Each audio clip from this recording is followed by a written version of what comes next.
What's up everyone? Welcome to the channel. I am Gaurav Chauhan and you watching Chauhan Info Tech. Last video में हमने income declaration के बारे में बात की थी। अगर आपने वीडियो नहीं देखी तो डिस्क्रिप्शन में उसका लिंक है, वहां से आप चेकआउट कर सकते हैं। मैं आपको बता देता हूँ, लाडली योजना से रिलेटेड मैं आपको सारी इन्फॉर्मेशन प्रोवाइड करने की कोशिश कर रहा हूँ। प्लीज़ आप मेरे चैनल को सपोर्ट कीजिए, लाइक कीजिए, शेयर कीजिए, सब्सक्राइब कीजिए। सब्सक्राइब करने के बाद बेल आइकन को प्रेस कर देना ताकि आने वाली मेरी न्यू वीडियोस की नोटिफिकेशन आप तक पहुंच जाए। आज की वीडियो जो होने वाली है वो है हमारा सेकंड स्टेज। इट मीन्स जब आप लाडली योजना में फॉर्म भरते हो और आपका पंजीकरण हो जाता है, इट मीन्स रजिस्ट्रेशन हो जाता है, उसके बाद आपको क्या करना पड़ता है। बहुत लोगों का ये डाउट होता है कि एक बार फॉर्म भरने के बाद जब बच्ची 18 साल की हो जाती है तो आपको अमाउंट मिल जाती है, जो कि ये गलत है। जैसे मैंने आपको फर्स्ट वीडियो में बताया था कि लाडली योजना 2008 के 3 स्टेप होते हैं। पहले होता है रजिस्ट्रेशन, उसके बाद रिन्यूअल, फिर मैच्योरिटी। इट मीन्स पहले पंजीकरण, पंजीकरण के बाद नवीनीकरण, नवीनीकरण के बाद मैच्योरिटी टाइम। जैसे कि आप नॉर्मली बैंक में एक एफडी कराते हो, एफडी के बाद आप उसको रिन्यूअल कराते हो और रिन्यूअल कराने के बाद उसकी मैच्योरिटी क्लेम की बेनिफिट लेते हो, वैसी लाडली योजना भी काम करती है। तो आज हम देखेंगे कि जो सेकंड स्टेज होता है उसको रिन्यूअल कैसे कराते हैं। जो हमारे सेकंड स्टेज होता है रिन्यूअल, इट मीन्स नवीनीकरण, उसको हम कैसे करते हैं। तो मैं शुरुआत से शुरू करता हूं without wasting a time. Let's begin. जो हमारा फर्स्ट पॉइंट होता है, जब बच्ची का जन्म होता है और जब आप फॉर्म भरते हो तो उसके बाद आपको रिन्यूअल कराना होता है। उसकी 5 स्टेज होती है। कौन कौन सी स्टेज होती है? First, 6th, 9th, 11th, 12th। It means ये 5 स्टेज होती है क्लास की जिसमें आपको रिन्यूअल कराना पड़ता है। क्योंकि मैं बता देता हूँ रिन्यूअल क्यों जरूरी होता है, क्योंकि जो रिन्यूअल होता है उस पर अमाउंट डिपेंड करती है। कहने का मतलब ये है कि आपने बहुत जगह पे सुना होगा कि जब आप लाडली योजना का फॉर्म भरते हो तो बच्ची को 1 लाख की अमाउंट मिलती है। तो मैं बता देता हूँ, जो अमाउंट डिपेंड करती है वो रिन्यूअल्स पे डिपेंड करती है और आपने फॉर्म कब सबमिट किया है तब डिपेंड करती है। आज की वीडियो में हम जानेंगे कि आप रिन्यूअल कैसे करा सकते हैं और टाइम पीरियड क्या होता है रिन्यूअल्स का। जब आप फॉर्म भरते हो 1 साल के अंदर अंदर बच्ची का, उसके बाद जब आपका रजिस्ट्रेशन हो जाता है लाडली योजना में, सेकेंड स्टेप आता है आपका रिन्यूअल्स। रिन्यूअल्स की कौन कौन सी स्टेज होती है? जो रिन्यूअल्स की स्टेज होती है वो 5 स्टेज होती है। First class, 6th class, 9th class, 11th class, 12th class. It means कि जो भी बच्ची का रिन्यूअल होगा वो इन क्लासेस में होता है। टाइम पीरियड क्या होता है? टाइम पीरियड होता है अप्रैल से 30 सितंबर।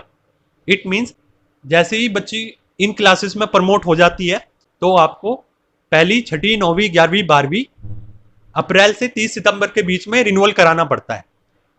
आपके मन में ये डाउट हो सकता है ये रिन्यूअल कैसे होता है। रिन्यूअल 2 तरीके से होता है। एक तरीका ये होता है कि जब बच्ची सरकारी स्कूल में जाती है तो स्कूल में जो गवर्नमेंट स्कूल होते हैं उसके थ्रू होता है। इट मीन्स जो आपके पास लाडली की स्लिप होती है या लेटर होता है उसकी फोटोकॉपी आपको स्कूल में देनी होती है और स्कूल आपका नाम आगे भेजता है लाडली ऑफिस में।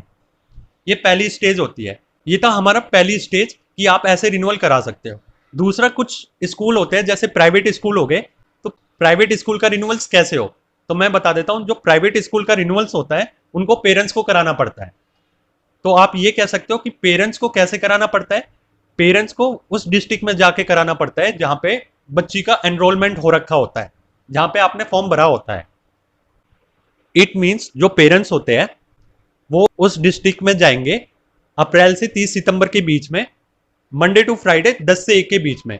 कहने का मतलब है कि अगर आप जिला कार्यालय से रिन्यूअल कराते हो, उसका एक टाइम पीरियड होता है रिन्यूअल का कि आपको मंडे टू फ्राइडे 10 से 1 जाना है। कुछ डॉक्यूमेंट्स की रिक्वायरमेंट होती है, वो कौन कौन सी होती है? वो होती है एक लाडली की पर्ची या लेटर, मतलब इसकी फोटोकॉपी, साथ में ओरिजिनल, साथ में एक स्कूल का letter head. It means bonafide certificate. जो ये बोनाफाइड सर्टिफिकेट होता है इसमें क्या मेंशन होता है? इसमें बच्ची का नाम मेंशन होता है, क्लास मेंशन होती है, सीजन मेंशन होता है। जैसे कि ये 21-22 सीजन चल रहा है तो स्पेशली मेंशन होगा कि ये बच्ची इस क्लास में, इस सीजन में, इस स्कूल में पढ़ रही है। और नीचे प्रिंसिपल के साइन और स्टैम्प होता है। जो ये लेटर होता है आप इसको 3 टाइप्स में बोल सकते हो। इसे कवरिंग लेटर बोला जाता है, इसको स्कूल का लेटर हेड बोला जाता है और बोनाफाइड सर्टिफिकेट बोला जाता है। इट मीन्स ये तीनों लेटर एक ही होते हैं। आपको पहले स्कूल में जाना पड़ेगा, स्कूल से ये लेटर का अरेंजमेंट कराना पड़ेगा। जब आपको ये लेटर मिल जाएगा तो इसकी फोटोकॉपी प्लस ओरिजिनल आपको डिस्ट्रिक्ट ऑफिस में लाडली स्लिप के साथ जाना पड़ेगा। उसके बाद आपको ये सबमिट कराने पड़ेंगे लाडली स्लिप की फोटोकॉपी, ओरिजिनल लेटर है। जब आप इसको सबमिट कराओगे तो आपको रिसीविंग मिलेगी। और स्पेशली मैं ये बता देता हूँ, जो पेरेंट्स होते हैं वो सोचते हैं कि जैसे कि आज वो सबमिट करा के गए तो 1 महीने बाद उनका रिन्यूअल हो जाएगा। पर मैं आपको क्लियर कर देता हूँ, जब आप डॉक्यूमेंट सबमिट कराते हो तो कम से कम आपको 6 to 8 मंथ्स लग जाते हैं वेरिफिकेशन के। इट मीन्स आपका नाम वेरीफाई होगा, आपकी बच्ची लिटरली इसी स्कूल में पढ़ रही है, वो वेरिफिकेशन होती है। उसके बाद आपका नाम SBI को भेजा जाता है, SBI से वापस आता है। उसके बाद बिल्स लगते हैं, बिल्स के बाद आपका लेटर जनरेट होता है ऑनलाइन। तो कहने का मतलब ये है, इस प्रोसेस में आपको 6 से 8 महीने लग जाते हैं। तो आपको पैनिक होने की जरूरत नहीं है, क्योंकि कुछ पेरेंट्स ये करते हैं कि जब वो अपना सबमिट करा देते हैं रिन्यूअल, उसके बाद हर दूसरे महीने में ऑफिस में चक्कर लगाते हैं, जिससे उनका टाइम वेस्ट भी होता है। तो स्पेशली मैं बता देता हूँ, जब आपका रिन्यूअल प्रोसेस में जाता है, प्रोसेस में जाने के लिए कम से कम 6 से 8 महीना लगता है। उसके बाद जब आपका रिन्यूअल हो जाता है तो आपके पास फोन पे नोटिफिकेशन आ जाती है, आपकी बच्ची का नवीनीकरण इस क्लास में हो चुका है। उसके बाद जब मैसेज आ जाता है तो आपको लेटर ऑनलाइन निकालना पड़ेगा। तो नेक्स्ट वीडियो में बात करेंगे कि लेटर कैसे डाउनलोड होता है, क्योंकि जो लेटर है अब 2 साल से बंद हो चुकी है, अब आपको ऑनलाइन ही निकालना पड़ता है। ऑनलाइन का ये फायदा है, आप कहीं से भी बैठ के आप निकाल सकते हो ऑनलाइन लेटर। अपनी बच्ची का स्टेटस देख सकते हो लाडली फंड का, कि कितनी अमाउंट बनी है और क्या स्टेज है बच्ची की। तो ये था रिन्यूअल का प्रोसेस। मैं आपको बता देता हूँ, जो भी अमाउंट डिपेंड करती है लाडली की, वो डिपेंड करती है रिन्यूअल्स आपने कब कराया है, क्योंकि एक रिन्यूअल कराने पे आपका 5,000 की FD प्रोवाइड की जाती है रिन्यूअल के बाद। तो फिर से मैं रिपीट करा देता हूँ, जो रिन्यूअल की स्टेज होती है वो 5 स्टेज होती है। कौन कौन सी?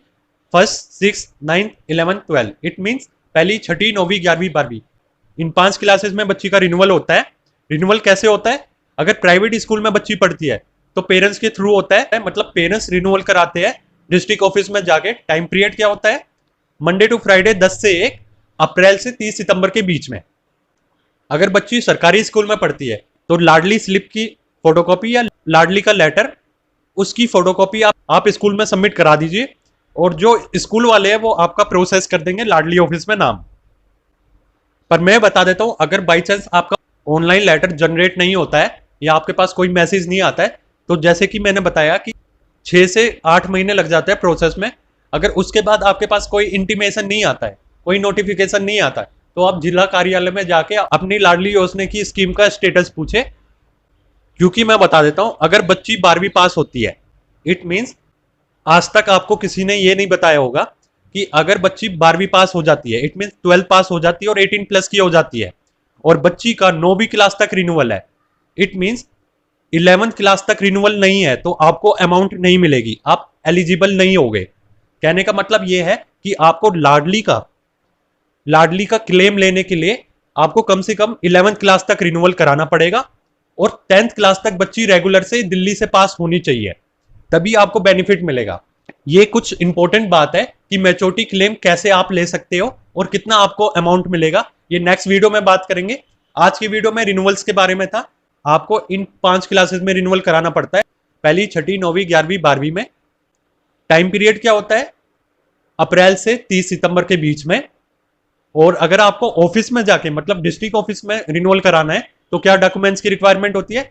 लाडली की स्लिप या लेटर, स्कूल का लेटर हेड, और थर्ड पॉइंट होता है फीस की रिसिप्ट, अगर प्राइवेट में बच्ची पढ़ती है तो। ये डॉक्यूमेंट्स आप सबमिट कराओगे तो 6 से 8 महीने के बीच में आपका अपडेट हो जाता है। अगर 6 से 8 महीने के बाद आपको कोई इंटीमेट नहीं होता, मतलब मैसेज नहीं आता या लेटर डाउनलोड नहीं होता ऑनलाइन, तुरंत ही डिस्ट्रिक्ट ऑफिस में संपर्क करें, इट मीन जिला कार्यालय में संपर्क करें। क्योंकि मैं स्पेशली बता देता हूं, डिपेंड करती है जो लाडली की अमाउंट वो रिन्यूअल्स पे करती है। आपका रिन्यूअल्स 11वीं तक नहीं होगा, बेशक बच्ची 12वीं पास हो जाए, 18 साल की हो जाए, अगर 11वीं तक आपका कम से कम रिन्यूअल नहीं है तो आपको अमाउंट नहीं मिलेगी। आज की वीडियो में हमने रिन्यूअल्स के बारे में जाना कि रिन्यूअल्स की कौन कौन सी स्टेज होती है और आपको रिन्यूअल कैसे कराना होता है। नेक्स्ट वीडियो में हम बात करने वाले हैं मैच्योरिटी के बारे में, कि जब बच्ची 18 साल की हो जाती है और 12वीं पास हो जाती है तो जिला कार्यालय में कौन कौन से डॉक्यूमेंट सबमिट कराने पड़ते हैं, रिक्वायरमेंट क्या होती है मैच्योरिटी क्लेम लेने के लिए। आज की वीडियो में इतना ही, नेक्स्ट वीडियो में मिलते हैं। अगर वीडियो आपको पसंद आई है तो प्लीज लाइक कीजिए, शेयर कीजिए, सब्सक्राइब कीजिए। सब्सक्राइब करने के बाद बेल आइकन को प्रेस कर देना ताकि आने वाली मेरी न्यू वीडियोस की नोटिफिकेशन आप तक पहुंच जाए। नेक्स्ट वीडियो में मिलते हैं। Thank you so much. जय हिंद, जय भारत।